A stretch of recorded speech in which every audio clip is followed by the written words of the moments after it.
మన ప్రభువును ప్రియరక్షకునైన యేసుక్రీస్తు వారి అతి ప్రశస్త నామమున డైలీ బైబిల్ డివోషన్స్ని వీక్షిస్తూ ఉన్న ప్రేక్షకులందరికీ హృదయపూర్వక స్వాగతం. The Church of South India Diocese of Medak Holy Trinity Church Bollarampet state సమర్పిస్తూ ఉన్న ఈనాటి మన కార్యక్రమంలో doctor Mrs P Pramila Vivekanand గారు అందించే దైవ సందేశాన్ని విందాం. యెహోవా నడిపించిన మార్గమును జ్ఞాపకము చేసుకొనుము, remember the way that the Lord has led you. ఈ అంశంపై వాక్య పరిచర్యకు ముందుగా ఈ భక్తి గీతాన్ని విందాం. కృతజ్ఞతతో స్తుతి పాడేద నా యేసు నాథా, నాకై నీవు చేసిన మేలకై కోటి కోటి కృతజ్ఞతలు.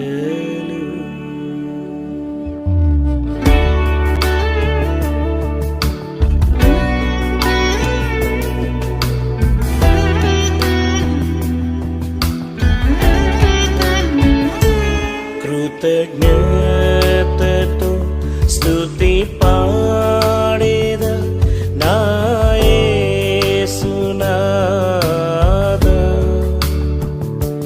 నాకై నీవు చేసిన మేలకై కోటి కోటి కృతజ్ఞతలు. కృతజ్ఞతతో స్తుతి పాడేద నా యేసు నాథా, నాకై నీవు చేసిన మేలకై కోటి కోటి కృతజ్ఞతలు.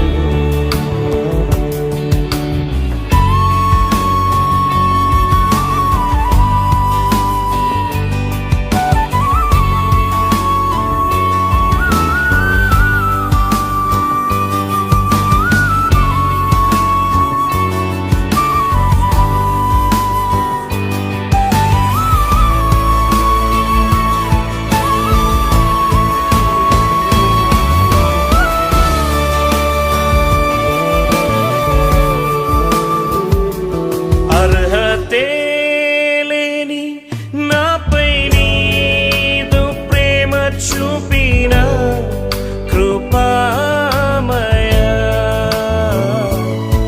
అర్హతే లేని నాపై నీదు ప్రేమ చూపిన కృపామయ,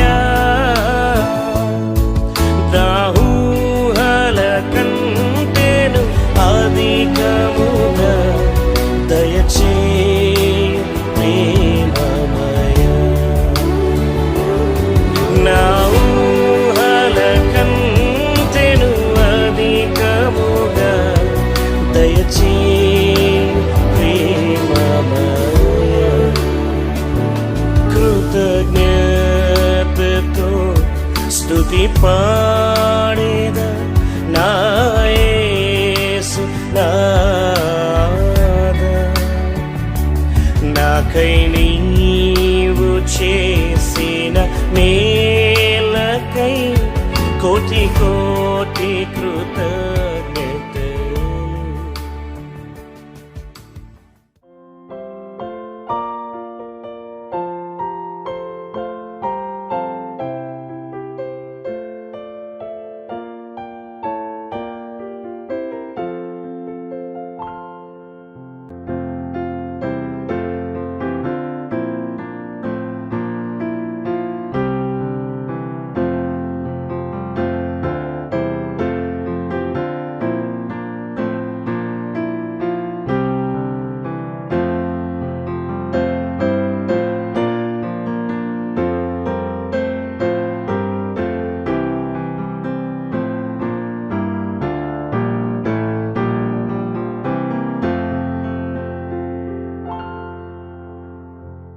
అనుదిన దైవవాక్యమును వీక్షిస్తున్నటువంటి సంఘ సభ్యులకు, విశ్వాసులకు, ప్రేక్షకులకు అందరికీ ప్రభువైన యేసుక్రీస్తు నామమున శుభములు.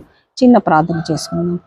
కృపామయ దయగల తండ్రి, మహోన్నతుడ, పరిశుద్ధుడ, మీ తండ్రి, మీ యొక్క బంగారు పాదములు, స్తోత్రములు, వందనములు. ప్రభా తండ్రి, ఈ అనుదిన దైవాక్యం ధ్యానించడానికి ఇచ్చినటువంటి సమయాన్ని బట్టి మీకు స్తోత్రములు. ప్రభా, వాక్యం ద్వారా మాతో మాట్లాడండి తండ్రి. వాక్యంలో ఉండేటువంటి లోతైన సత్యాలను మాకు బయలుపరచండి ప్రభా తండ్రి. మీరు చేసినటువంటి ఉపకారములను తండ్రి మేము నిత్యము జ్ఞాపకం చేసుకొనొచ్చు తండ్రి. మీకు మహిమకరంగా జీవించే భాగ్యము కృప మాకు అనుగ్రహించమని మా ప్రభువైన యేసుక్రీస్తు పేరిట వేడుకొంచున్నాం తండ్రి. ఆమేన్. ద్వితీయోపదేశ కాండము 8వ అధ్యాయము 2వ వచనం. మరియు నీవు ఆయన ఆజ్ఞలను గైకొందువో లేదో నిన్ను శోధించి నీ హృదయంలో ఉన్నది తెలుసుకొనుటకు నిన్ను అణుచు నిమిత్తము అరణ్యములో ఈ 40 సంవత్సరములు నీ దేవుడైన యెహోవా నిన్ను నడిపించిన మార్గం అన్నిటినీ జ్ఞాపకము చేసుకొనుము. ఈ 40 సంవత్సరములు నీ దేవుడైన యెహోవా నిన్ను నడిపించిన మార్గం అంతటిని జ్ఞాపకం చేసుకొనుము. ఐగుప్తు దేశం నుండి ఫరో దాస్యము నుండి విడుదల పొందినటువంటి ఇశ్రాయేలు యోర్దాను దాటి వాగ్దాన దేశంలోకి ప్రవేశింపక మునుపు మోషే ఇశ్రాయేలుతో ఈ వాక్యాన్ని తెలియచేశాడు. ఏమని? యెహోవా నిన్ను నడిపించిన మార్గం అంతటిని జ్ఞాపకం చేసుకున్నాం. ఆ విషయం మనకు కూడా మన జీవితాల్లో కూడా దేవుడు నడిపించినటువంటి విధానాన్ని మనం జ్ఞాపకం చేసుకోవాలి. ఆనాడు ఇశ్రాయేలుకి ఏ విధంగా దేవుడు నడిపించాడో దేవుడు జ్ఞాపకం చేసుకోమని ఇశ్రాయేలుకు మోషే ఆజ్ఞాపించాడు, ఆదేశించాడు. ఈనాడు కూడా మన జీవితాలలో కూడా వర్తించేటటువంటి విషయం. కాబట్టి ఒక 4 విషయాల్ని మనము పరిశుద్ధ లేఖనాల్లో నుండి క్లుప్తంగా ధ్యానించుకుందాం.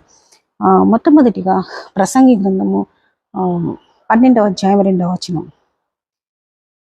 నీ బాల్య దినమందు నీ సృష్టికర్తను స్మరణకు తెచ్చుకొనుము. మన సృష్టికర్తను మన దేవుని జ్ఞాపకం చేసుకోవాలి. మనలో అనేకులకి ఎన్నో బాధలు, కష్టాలు, సమస్యలు, ఇబ్బందులు, అనారోగ్యము వస్తూనే ఉంటాయి. అప్పుడు మాత్రము దేవుని దగ్గరికి వస్తారు. తర్వాత దేవునికి దగ్గరగా జీవిస్తారు. తమ స్థిర దేవుడు మరి ప్రార్థనను ఆలకించి విన్నాక వారి సమస్యలన్నీ తీరిపోయాక తిరిగి దేవుని మర్చిపోతారు, లోకానుసారంగా జీవిస్తారు.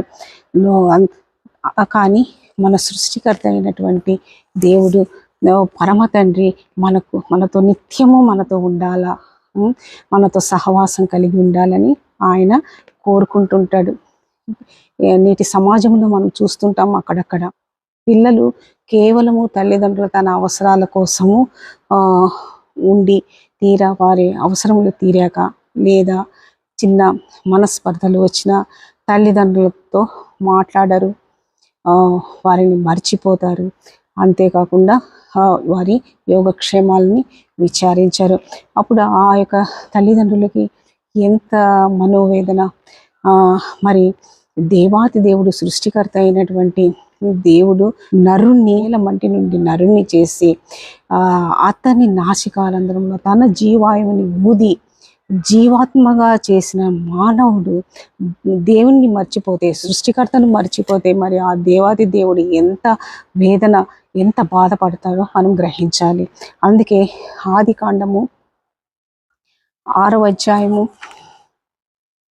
5-6 వచనంలో నరుల చెడుతనము భూమి మీద గొప్పదనియు వారి హృదయం యొక్క తలంపులోను ఊహ అంతయు ఎల్లప్పుడూ కేవలము చెడ్డదనియు యెహోవా చూచి తాను భూమి మీద నరులను చేసినందుకు యెహోవా సంతాపము నుండి తన హృదయములో నొచ్చుకొనెను. కాబట్టి యేసుక్రీస్తు ప్రభు ఈ లోకములో ఉన్నప్పుడు కూడా మానవతారిగా ఉన్నప్పుడు ఆయన అనుదినము పరమ తండ్రి అయినటువంటి దేవునితో సహవాసం కలిగి ఉండడానికి, ప్రార్థన చేయడానికి ఏకాంతంగా అరణ్య ప్రదేశానికి వెళ్ళేవారు. మనము దేవుని జ్ఞాపకం చేసుకోవాలంటే అనుదినము దేవుని వాక్యాన్ని చదవాలి, వాక్యాన్ని ధ్యానించాలి, ప్రార్థన చేయాలి. అంతేకాకుండా సువార్తను ప్రకటించాలి. మనకు అనుగ్రహించినటువంటి రక్షణను మనం ఇతరులకు సాక్ష్యము చెప్పాలి. అందుకే మోషే ద్వితీయోపదేశ కాండము 4వ అధ్యాయం 39వ వచనంలో అంటాడు, కాబట్టి పైనున్న ఆకాశమందును క్రిందనున్న భూమి యందును యెహోవా దేవుడని మరి ఒక దేవుడు లేడనియు నేడు నీవు ఎరిగి జ్ఞాపకమునకు తెచ్చుకొనుము. కాబట్టి మనం దేవుని ఎల్లప్పుడూ జ్ఞాపకం చేసుకుంటూ ఉండాలి. రెండవదిగా మనల్ని విమోచించినటువంటి దేవుడు. ద్వితీయోపదేశకాండం 16వ అధ్యాయము 3వ వచనం, నీవు ఐగుప్తు దేశంలో నుండి వచ్చిన దినమును నీ జీవితం అంతటిలో జ్ఞాపకం చేసుకొనున్నట్లు బాధను స్మరణకు తెచ్చు పొంగలి ఆహారమును 7 దినములు తినవలెను.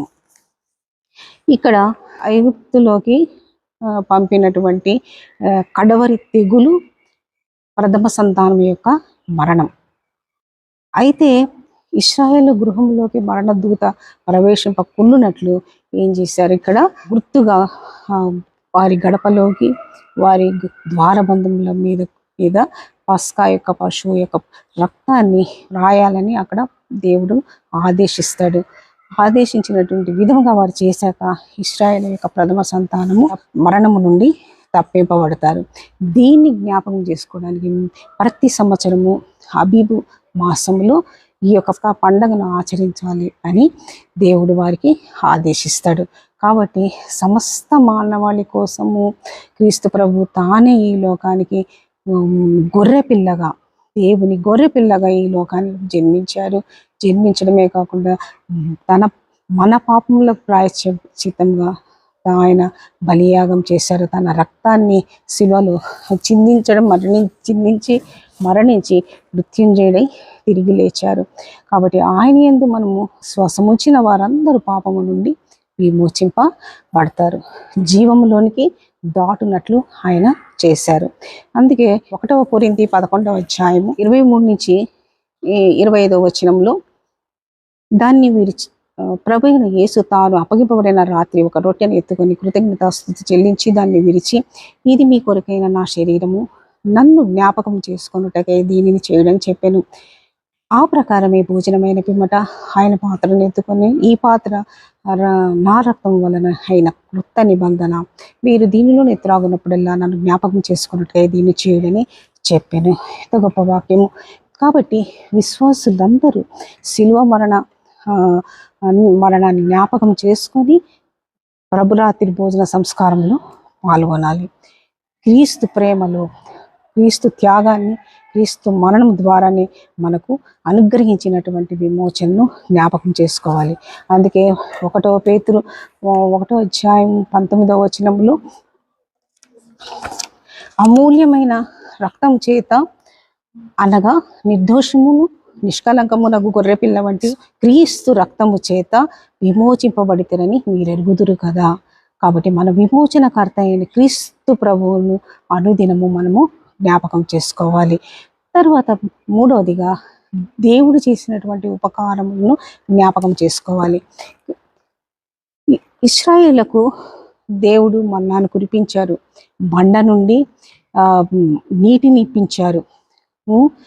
తర్వాత పూరేళ్లను పంపి వారి యొక్క ఆకలి కోరికను తీర్చారు. వారి బట్టలు నలగలేదు, వారి కాలు వాయలేదు. ఆరోగ్యం ఇచ్చారు, వస్త్ర కొరత లేకుండా చేశారు. తాపకరమైనటువంటి పాములు, తేళ్లు ఉన్నటువంటి ఆ యొక్క భయంకరమైనటువంటి అరణ్యంలో దేవుడు వారిని నడిపించినటువంటి విధానాన్ని జ్ఞాపకం చేసుకోమని ఇశ్రాయేలుకు మోషే ఈ విధంగా ఉపదేశిస్తాడు. ఈ విషయాలన్నీ మనకు ద్వితీయోపదేశకాండం 8వ అధ్యాయము 4వ వచనము 15వ వచనం 18వ వచనంలో మనం గమనించగలము. అందుకే దావీదు కీర్తనకారుడు 103వ కీర్తన 2వ వచనంలో, నా ప్రాణమా యెహోవాను సన్నిధించుము, నా అంతరంగమున్న సమస్తము ఆయన చేసినటువంటి ఉపకారం దీనిని మరొకము. కాబట్టి ఎంతో శ్రేష్టమైనటువంటి వాక్యం దావీదు కీర్తనకారుడు మనకు తెలిపారు. నా ప్రాణమా యెహోవాను సన్నిధించుము, ఆయన చేసిన ఉపకారం దీనిని మరొకము. నాకు ఆరోగ్యము, వస్త్రము, మంచి ఆహారము, గృహము, వాహనాలు, బిడ్డలు, అంతేకాకుండా మనకు ముఖ్యమైన దేవుని కాపుదల మనకు దేవుడు మనకి ఇచ్చారు. కాబట్టి ఇవన్నీ దేవుడు మనకి అనుగ్రహించినటువంటి ఉపకారాలే. కాబట్టి ఆయన అనుగ్రహించినటువంటి ఉపకారాలు మనం నిరంతరం జ్ఞాపకం చేసుకుంటూ ఉండాలి. అందుకే హోషియా ప్రవక్త 13వ అధ్యాయము 5-6 వచనంలో నేను తప్ప రక్షకుడు లేడు. మహా ఎండకు కాలిన అరణ్యములో నిన్ను స్నేహించిన వాడను నేనే. తరువాత వారికి మేతగా దొరకగా వారు తిని తృప్తి పొంది గర్వించి మరచిరి. మనము అని వ్రాయబడింది. మనం దేవుణ్ణి ఎప్పుడు మర్చిపోకూడదు. దేవుడు మనల్ని నిత్యము కాపాడి సంరక్షించి పోషించేటటువంటి దేవుణ్ణి మరొక ఆయన్ని ఎల్లప్పుడూ జ్ఞాపకం చేసుకుని ఆయన్ని స్తుతించాలి, మహిమపరచాలి. చివరిగా మనం ఏ స్థితిలో పడిపోయి ఉన్నామో అనేది జ్ఞాపకం చేసుకోవాలి. ప్రకటన గ్రంథం 2వ అధ్యాయము 5వ వచనం మొదటి భాగంలో, నీవు ఏ స్థితిలో నుండి పడితివో అది జ్ఞాపకం చేసుకొని మారు మనసు పొంది ఆ మొదటి క్రియలను చేయము. దేవుడు ఫరోను అతని సైన్యమును ఎర్ర సముద్రంలో నాశనం చేసినప్పుడు ఇశ్రాయేలీయులందరూ మనకు నిర్గమాకాండం 15వ అధ్యాయం 2వ వచనంలో, యెహోవా నా బలము, నా గానము, నా రక్షణ ఆయను అని వారు స్తుతిస్తారు, మహిమపరుస్తారు. ఆయన చేసినటువంటి గొప్ప కార్యాలని తర్వాత జయోత్సాహంతో దేవుని మహిమపరుస్తారు. కానీ ఆ వెంటనే ఏమవుతుంది? ఆ అధ్యాయంలోనే 15వ అధ్యాయంలోనే 22వ వచనం నుంచి 25వ వచనంలో, మారోలో నీళ్లు చేదుగా ఉన్నాయి అని మోషే మీద సణుగుడు మొదలు పెడతారు. కాబట్టి రక్షింపబడినటువంటి మానవులు మొదట్లో ప్రభువుని మంచిగా సేవిస్తారు, ప్రార్థన చేస్తారు, బైబిల్ చదువుతారు, అన్నీ ఉంటాయి, వాక్యానుసారంగా జీవిస్తారు. కానీ కాలము గడిచే కొద్దీ వాక్యానుసారంగా వదిలిపెట్టి తిరిగి ఇహలోకపరంగా ఆలోచిస్తారు, ఇహలోకపరంగా జీవనం మొదలు పెడతాడు. కాబట్టి ఆ మొదటి ప్రేమ అనేది చల్లారిపోతుంది, ఆత్మీయ జీవితంలో వెనకపడిపోతారు. మనం ఏ స్థితిలో ఉన్నామో జ్ఞాపకం చేసుకోవాలి. ఒకవేళ మనం తప్పు చేస్తే మనము క్షమాపణ అడగాలి. అందుకే రోమీయులకు రాసినటువంటి పత్రిక 11వ అధ్యాయం 23వ వచనంలో, వారు తమ అవిశ్వాసంలో నిలవకపోయిన ఎడల అంటుకట్టబడుదురు, దేవుడు వారిని మరలా అంటుకట్టుటకు శక్తి గలవాడు అని వాక్యం బోధిస్తుంది. అంతేకాకుండా యోహాను సువార్త 15:5వ వచనంలో, మీరు నాకు వేరుగా ఉండి మీరేమి చేయలేరు. నిజమే, మనం ఆయన యందు నిలిచి ఉంటే మనము ఆత్మీయంగా ఫలించబడతాం, ఫలభరితంగా ఉంటాం. కాబట్టి మనమందరము సృష్టికర్త అయిన దేవుణ్ణి, మన పాపముల నుండి విమోచించినటువంటి ప్రభువుని, మనకి ఎన్నో ఉపకారాలు చేసినటువంటి దేవుణ్ణి మనము నిరంతరము ధ్యానించాలి. మన ఆత్మీయ స్థితి ఏ విధంగా పరిశీలించుకొని అనుదినము క్రీస్తు ప్రభువుని జ్ఞాపకం చేసుకొని ఉన్నప్పుడే మనకు మహిమపరిచినప్పుడే దేవుడు మనకు ఎంతో కృపను దీవెనలను అనుగ్రహిస్తారు. అట్టి కృప మనకు దేవుడు అనుగ్రహించి దీవించును గాక.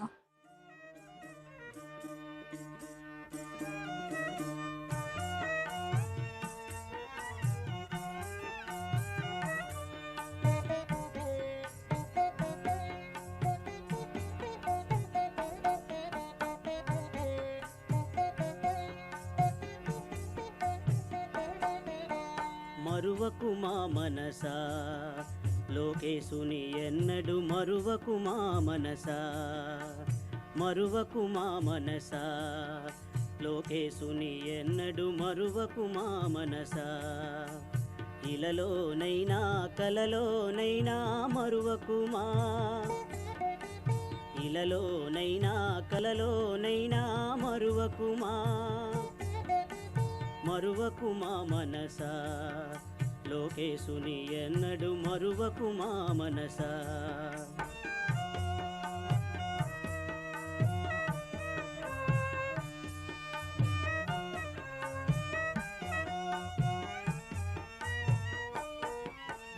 పిలచినంతనే పలికినాడని తలపులోనే మెరసినాడని,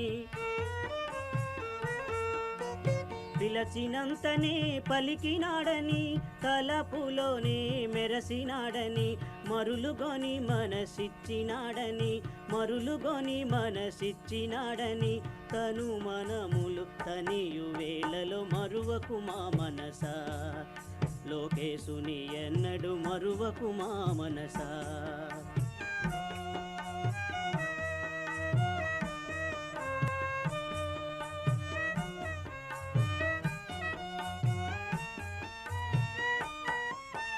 జిలుగు బాటలో వెలుగు నిండి తీపి కలలా పొలము పండి జిలుగు బాటలో వెలుగు నిండి తీపి కలలా పొలము పండి కలిమిలేముల కలతదీరి కలిమిలేముల కలతదీరి మనసు మనసున మనని వేళలో మరువకు మా మనసా లోకేశుని ఎన్నడు మరువకు మా మనసా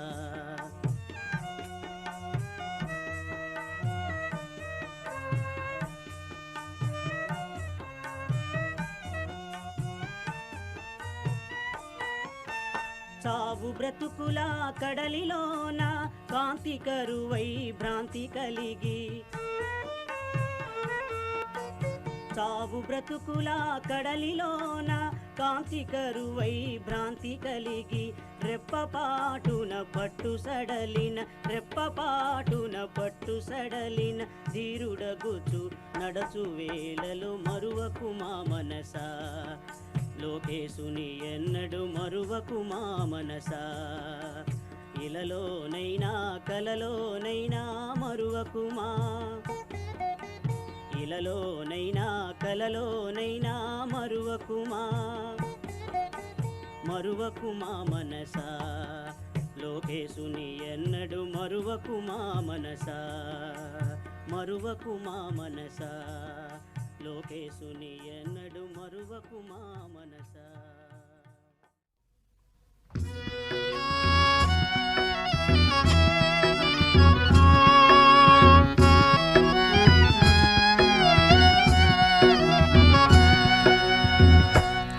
మనసా మరువకుమా నీ దేవుని ఇలలో మనసా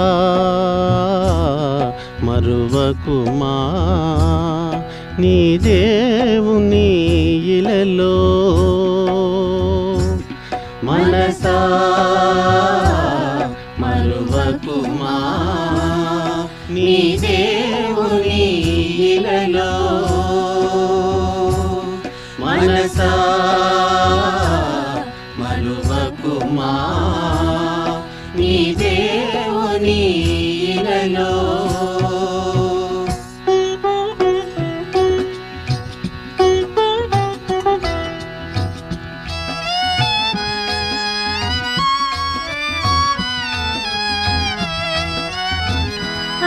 అందరికతడే ఒకడే తండ్రి అందరికతడే ఒకడే తండ్రి అందరికతడే ఒకడే త్రాత అందరికతడే ఒకడే త్రాత అందరికతడే ఒకడే తండ్రి అందరికతడే ఒకడే త్రాత మనసా మరువకుమా నీ దేవుని ఇలలో మనసా మరువకుమా నీ దేవుని ఇలలో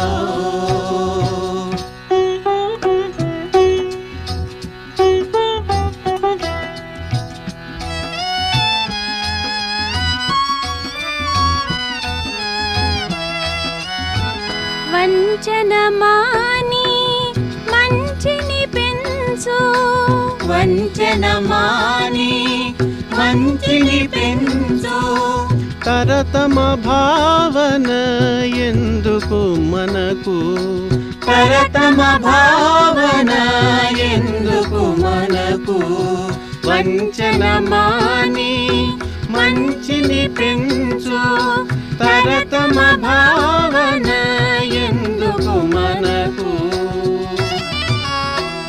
మనసా మరువకుమా నీ దేవుని ఇలలో మనసా మరువకుమా నీ దేవుని ఇలలో